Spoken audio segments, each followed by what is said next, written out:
এখন পিতল গ্যাস করা হচ্ছে। এটা 2 হর্সপাওয়ার একটা মোটর ওখানে হয়ে গেছে, এখানে পিতল গ্যাস করা হচ্ছে।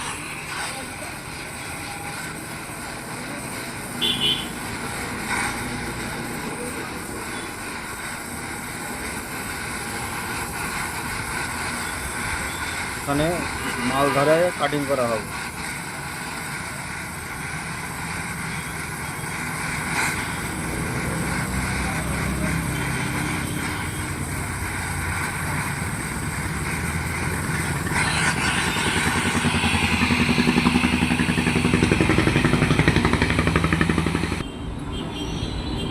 এটা এখন মাল ধরানো হয়ে গেছে, এরপরে ঠান্ডা হলে এটাকে কাটিং করা হবে।